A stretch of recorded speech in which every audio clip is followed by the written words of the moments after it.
वही सर। नमस्कार, welcome to dream classes. मैं हूँ राजदीप रघुवंश सिंह। आज हम इस वीडियो में मध्य प्रदेश की सामान्य जानकारी और मध्य प्रदेश के संभाग जिलों को देखेंगे जो हमारे पड़ोसी राज्यों से लगे हुए हैं और उनके बारे में अध्ययन करेंगे जो एग्जाम के पॉइंट ऑफ व्यू से बहुत ज्यादा इम्पोर्टेंट है। तो आइए आज के इस वीडियो में हम मध्य प्रदेश के प्रमुख जिलों और उनके संभाग के बारे में अध्ययन करते हैं। क्योंकि हम जानते हैं कि जो मध्य प्रदेश है, इस मध्य प्रदेश का क्षेत्रफल यदि हम देखें तो क्षेत्रफल कितना है तो 3,08,252 वर्ग किलोमीटर है, जो पूरे भारत का 9.38%। कितना?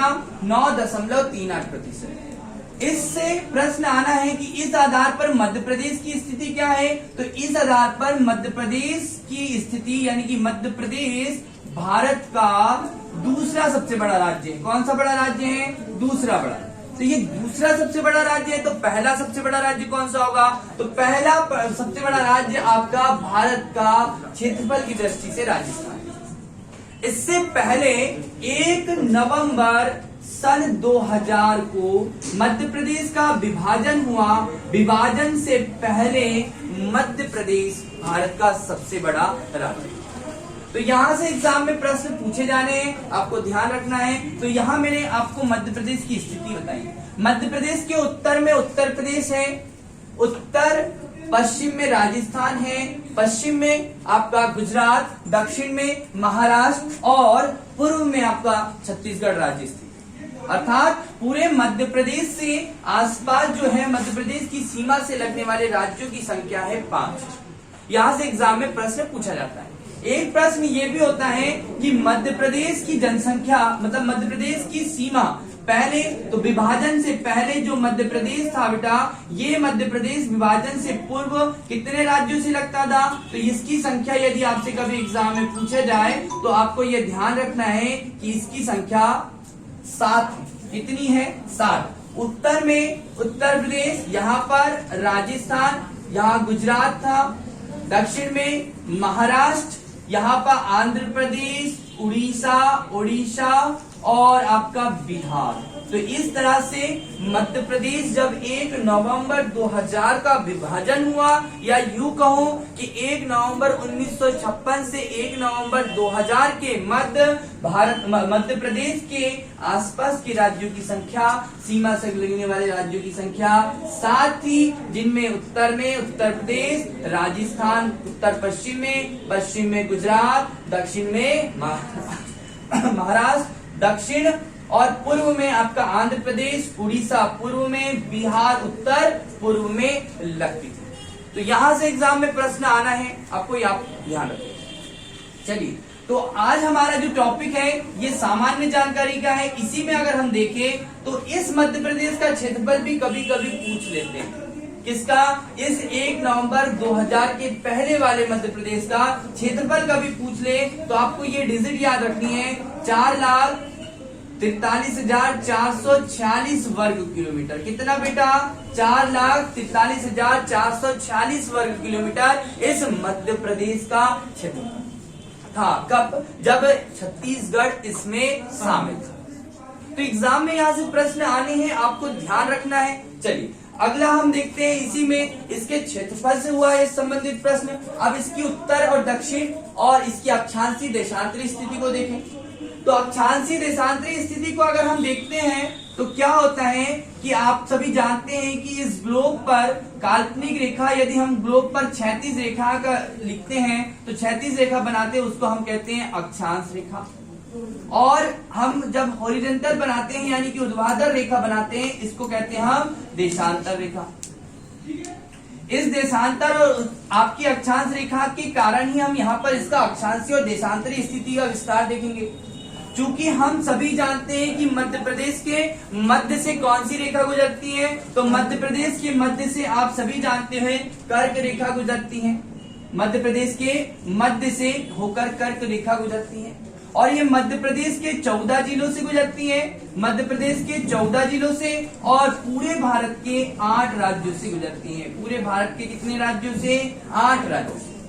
यदि मैं भारत के राज्यों के नाम लूं तो भारत के राज्यों में सबसे पहले गुजरात, राजस्थान, मध्य प्रदेश, छत्तीसगढ़, झारखंड, पश्चिम बंगाल, त्रिपुरा और मिजोरम। इन 8 राज्यों से कौन सी आपकी कर्क रेखा गुजरती है। वैसे ही ये मध्य प्रदेश से भी गुजरती हैं और मध्य प्रदेश के 14 जिलों से। तो ये आपको यहाँ पर ध्यान रखना है। साथ में अब हम जिलों की संख्या देखें तो सबसे पहले हम इसकी स्थिति को देखें। तो स्थिति में यदि हम देखें तो आपको मैंने बताया होगा ये 21 डिग्री 6 मिनट उत्तरी अक्षांश से 26 डिग्री 30 मिनट पूर्वी देशांत अक्षांश। तो ये भी आपका क्या है, उत्तरी अक्षांश आएगा। क्या आएगा, उत्तरी अक्षांश। ये कौन सी स्थिति हुई, ये अक्षांशीय स्थिति हुई। किसकी बेटा, मध्य प्रदेश की। अभी कहाँ है ये, तो ये आपकी मध्य प्रदेश की 21 डिग्री आपकी उत्तरी अक्षांश से 26 डिग्री उत्तरी अक्षांश के मध्य।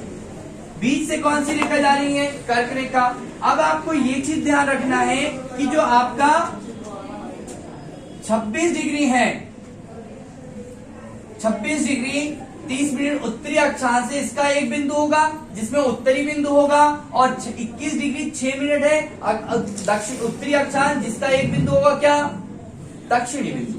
ठीक है, तो अब हम पूर्वी देशांतर देखते हैं। तो पूर्वी देशांतर स्थिति में यानी कि देशांतरी स्थिति में 74 डिग्री 9 मिनट से 82 डिग्री 48 मिनट पूर्वी देशांतर के मध्य मध्य प्रदेश की स्थिति बहुत इंपॉर्टेंट है। ये डिजिट अगर आपको ये चीजें याद हो जाती हैं तो आपको बहुत आसानी से मध्य प्रदेश याद होगा।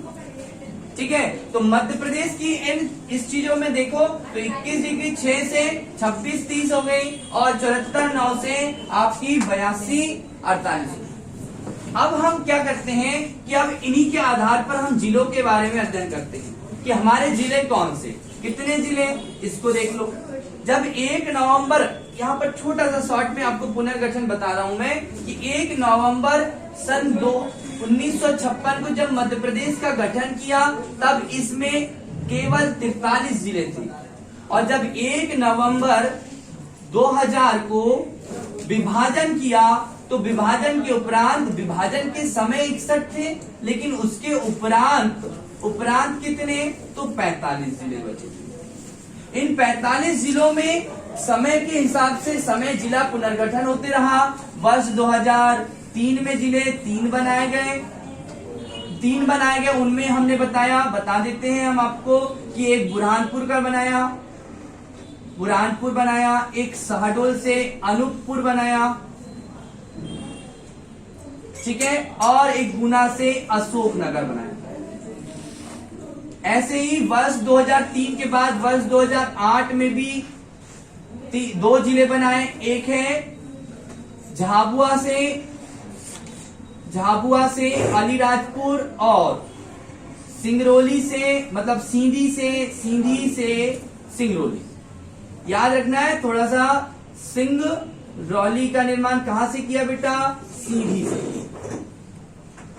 यहां से प्रश्न पूछे जाएगा कि क्या कि 1 नवंबर 2000 को विभाजन हुआ, कितने जिले, 61, बचे कितने, 45 जिलों में नए जिले जुड़ते गए, जिनमें हमने बताया कि 15 अगस्त 2003 को बुरहानपुर, कहां से, खंडवा से, अशोकनगर, गुना से और शहडोल से अनूपपुर का गठन किया। वहीं पर आपको 17 मई 2008 को अलीराजपुर का गठन झाबुआ से किया और 24 मई 2008 को सीधी से सिंगरौली का गठन किया।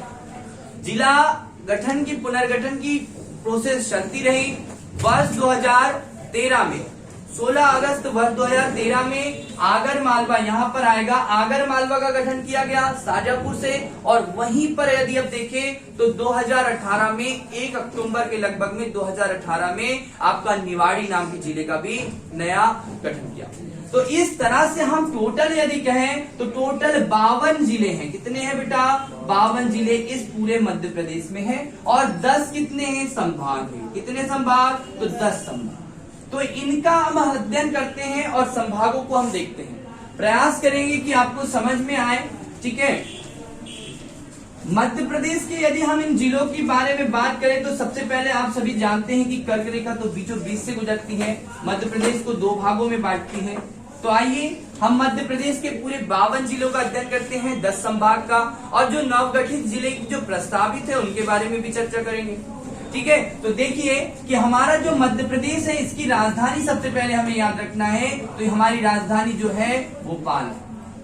ठीक है, जब मध्य प्रदेश का गठन 1 नवंबर 2000 को किया तब मध्य प्रदेश की राजधानी भोपाल बनाया था, और ये तहसील थी जिले इसकी सीहोर जिले की तहसील थी, जबकि भोपाल का गठन ही 26 जनवरी 1972 को किया गया। भोपाल जिला 26 जनवरी 1972 को बनाया गया, है ना। तो आपको ध्यान रखना है, तो भोपाल जो है मध्य प्रदेश की राजधानी है।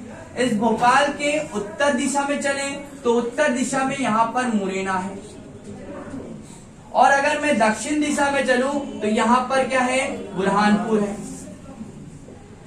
उत्तर में मुरैना, दक्षिण में बुरहानपुर, और पश्चिम की बात करूं तो यहाँ पर है सिंगरौली। मुरैना उत्तर, बुरहानपुर दक्षिण, पूर्व सिंगरौली, और पश्चिम जो है वो अलीराजपुर है। यहां से प्रश्न पूछा जाएगा बेटा।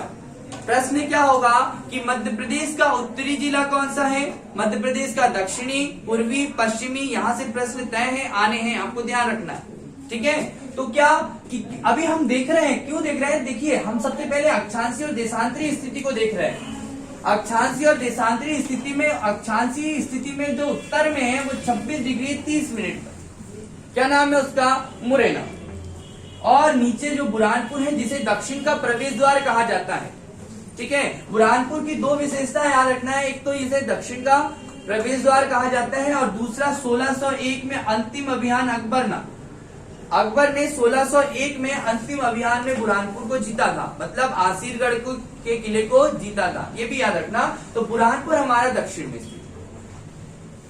ठीक है, तो आपको हम 52 जिलों की ओर लेके चलते हैं। तो सबसे पहले हम भिंड, मुरैना, श्योपुर के बारे में बात करते हैं। तो मुरैना के पास में आपका भिंड आता है, क्योंकि ये जो मुरैना है बेटा इसकी सीमा यहाँ आती है, तो मुरैना में यहाँ पर लिख रहा हूं, तो भिंड, मुरैना, और यहाँ पर आता है श्योपुर। मुरैना से अलग होकर श्योपुर का निर्माण वर्ष 1998 में किया। वर्ष 1998 में एक B.R. दुबे कमेटी और एक सिंहदेव कमेटी थी, दुबे कमेटी और सिंहदेव कमेटी थी। इनकी अनुशंसा पर 16 जिले बनाए थे, उनमें से एक था आपका मुरैना से श्योपुर। ठीक है, ध्यान रखेंगे। तो यहां से प्रश्न पूछा जाना है, भिंड, मुरैना, श्योपुर। कभी कभी आपको कई किताबों में एक चीज मिलती है कि भिंड भी मिलता है उत्तरी जिला और मुरैना भी। यस, ये दोनों जिले उत्तरी हैं, क्योंकि यहीं पर सीमा आपस में मिल जाती है। यहाँ पर ये उच्च पॉइंट भिंड का भी आता है, मुरैना का भी आता है। ठीक है, तो आपको ये थोड़ा सा ध्यान रखना है, भिंड, मुरैना, श्योपुर। इन्हीं के पास में आपका ये मध्य भारत का पठार है, इसी में आता है ग्वालियर। क्योंकि ग्वालियर इस समय यहाँ पर क्या था, तो इसे बुंदेलखंड में गिना जाता था, यहां से आपको ध्यान रखना। और इसी के पास में है आपका दतिया, और ग्वालियर के पास में आता है आपका शिवपुरी।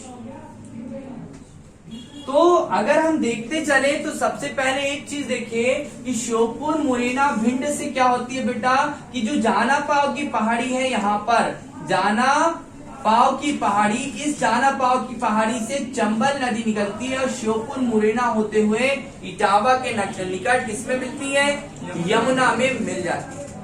तो इस चंबल नदी के कारण इस संभाग को, इस श्योपुर, मुरैना और भिंड वाले संभाग को क्या नाम दिया गया, चंबल संभाग। क्या नाम दिया बेटा, चंबल संभाग नाम दिया। और इस चंबल संभाग का मुख्यालय ग्वालियर में बनाया।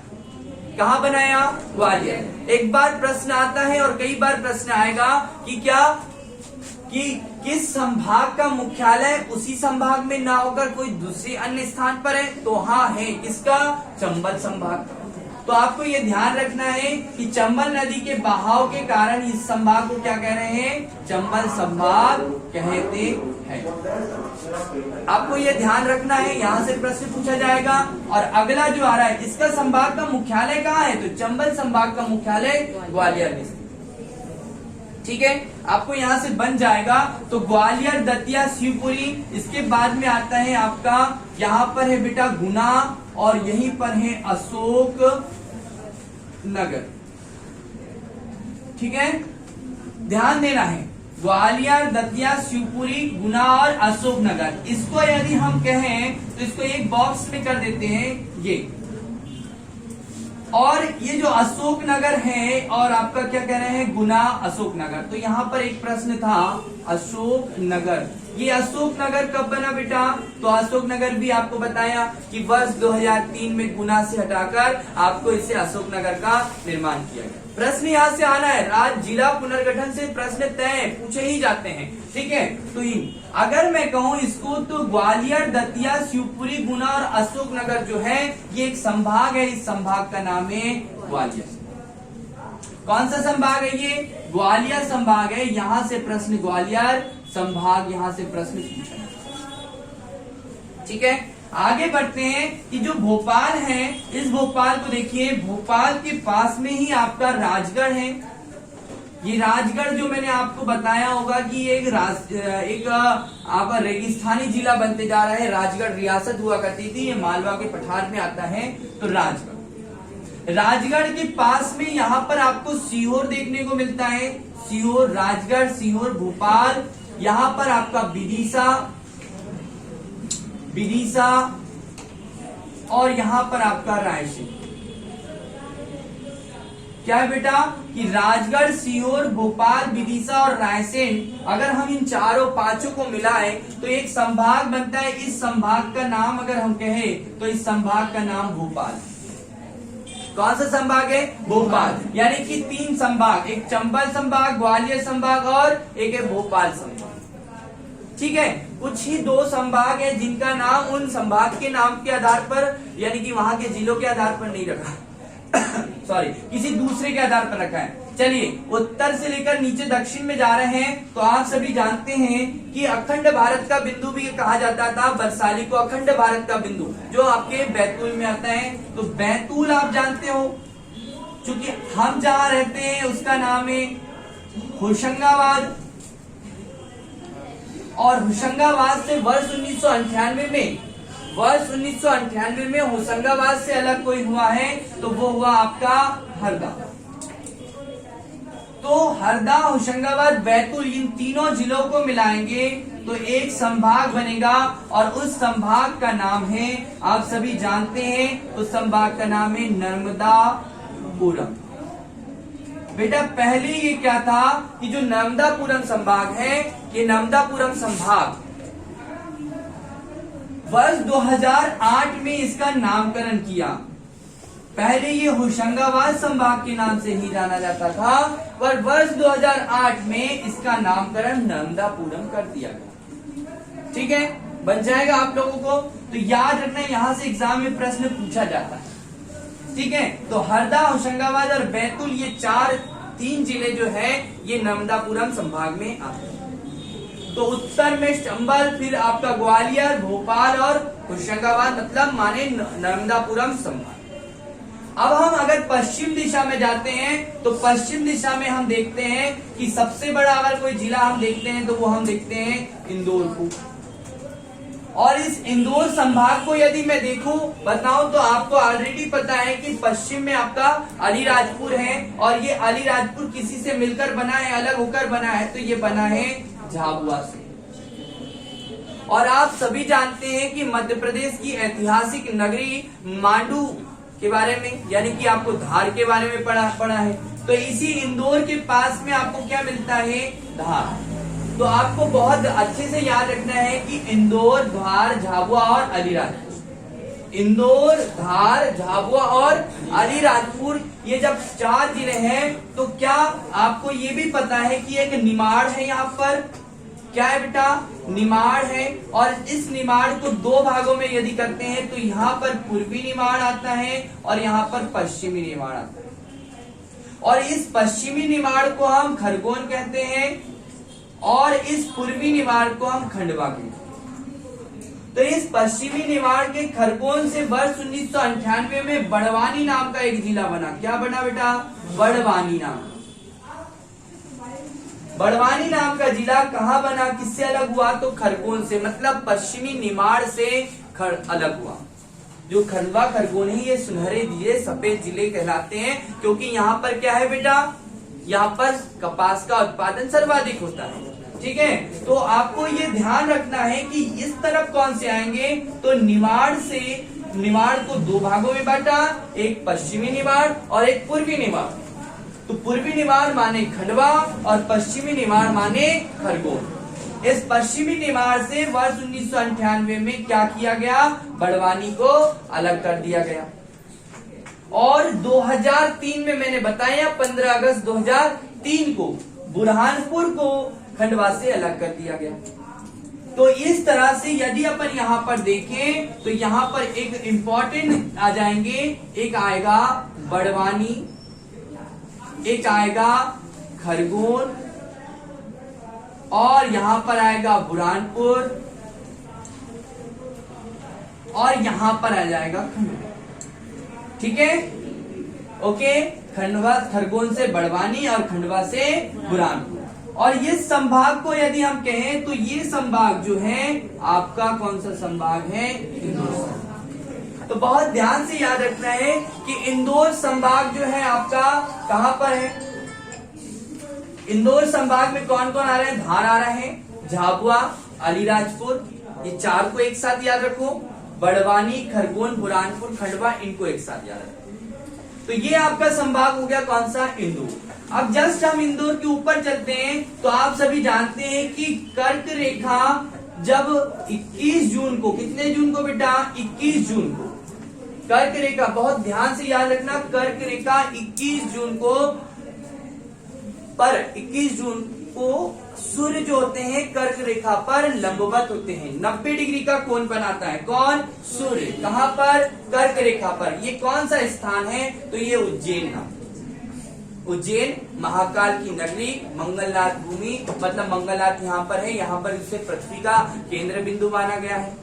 बहुत सारे प्रश्न आपसे यहाँ से उज्जैन से पूछे जाते हैं। कुंभ का मेला आयोजित होता है क्षिप्रा नदी के तट पर। ओके, तो यहाँ पर क्या है आपका इंपॉर्टेंट आएगा कौन, उज्जैन। और उज्जैन, इंदौर और एक आता है आपका देवास। ठीक है बेटा, ये उज्जैन, इंदौर और देवास ये ट्रायंगल बनाते हैं। क्या बनाते हैं, ट्रायंगल बनाते हैं। ये थोड़ा सा ऐसा आपको ध्यान रखना है, हमें याद रखना है। तो याद रखना है उज्जैन, देवास और इंदौर, है ना। तो उज्जैन के साथ में आप कौन आ रहे हैं, देवास आ रहे हैं, उज्जैन, देवास। यहीं पर एक है शाजापुर। क्या है बेटा, शाजापुर। इंदौर, देवास, शाजापुर। अब ये शाजापुर से वर्ष 2013 में, कब, वर्ष 2013 में 16 अगस्त 2013 को एक नया जिला बना, आगर मालवा। ठीक है, तो हमें इन चार को एक, जैसे हमने इंदौर, धार, झाबुआ, अलीराजपुर को याद रखा और इनको चार को अलग याद रखा, ऐसे ही इनको भी देवास, आपका उज्जैन, शाजापुर, आगरमालवा। ठीक है, अब बचे तीन जिनमें हम क्रम से चलते हैं। एक आता है रतलाम, एक आता है मंदसौर और एक आता है आपका नीमच। ये नीमच वो स्थान है जहां से 1857 की क्रांति मध्य प्रदेश से प्रारंभ हुई थी। 1857 की क्रांति मेरठ से प्रारंभ हुई थी और मध्य प्रदेश में देखे तो आपके नीमच से। ठीक है, और एक प्रश्न यहां से ये भी पूछा जाता है कि सर्वाधिक सीमा जो है किसी राज्य की, वो है राजस्थान की।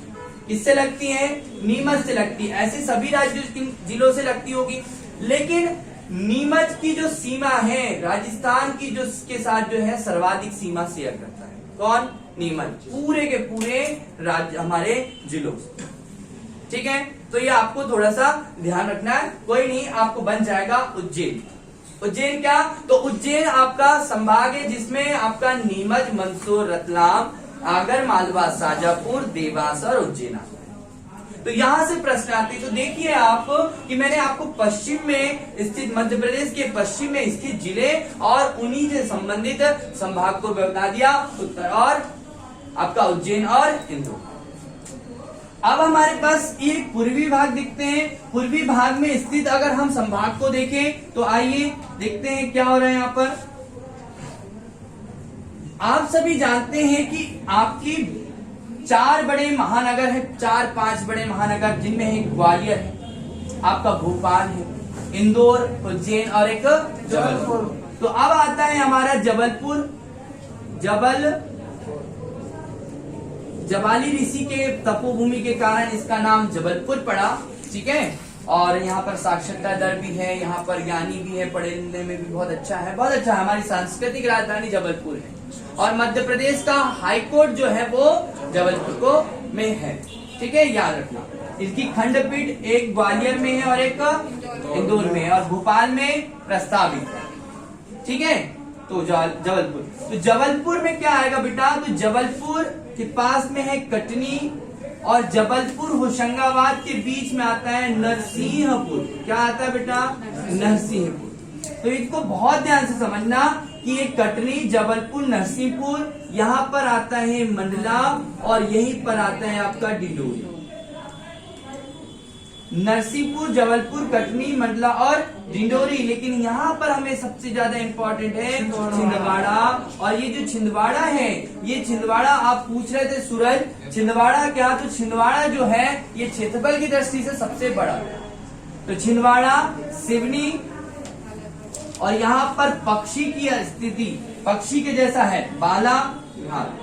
बहुत बार प्रश्न पूछे जाते हैं। तो यहाँ पर मैंने कोई संभाग आपको बताया है, उस संभाग का नाम है जबलपुर। और जबलपुर संभाग में कितने जिले हैं, तो इसमें भी 8 जिले हैं।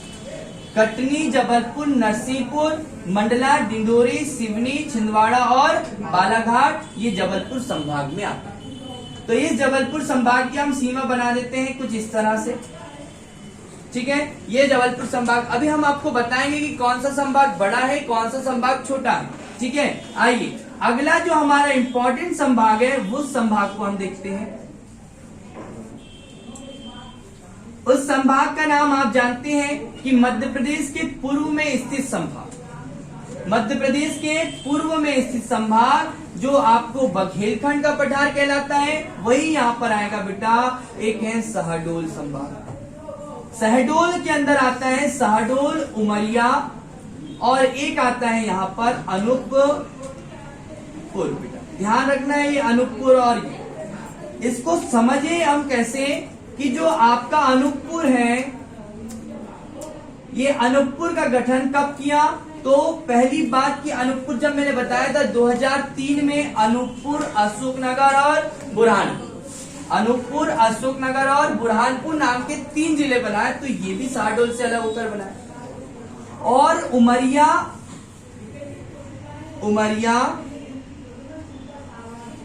शहडोल, अनूपपुर, ये 3 एक संभाग में आते हैं। उस संभाग का नाम क्या है, शहडोल। इस संभाग का गठन वर्ष 2008 में किया बेटा। वर्ष 2008 में शहडोल संभाग का गठन किया गया और वर्ष 2008 में होशंगाबाद संभाग का नाम नर्मदापुरम किया गया। बहुत इंपॉर्टेंट, यहाँ से प्रश्न आने ही हैं, ठीक है। तो ये शहडोल संभाग का जब गठन किया वर्ष 2008 में, तब इसमें 4 जिले थे। कितने जिले, 4 जिले थे। पहला था उमरिया, शहडोल, अनूपपुर और डिंडोरी। लेकिन क्या हुआ कि वर्ष 2012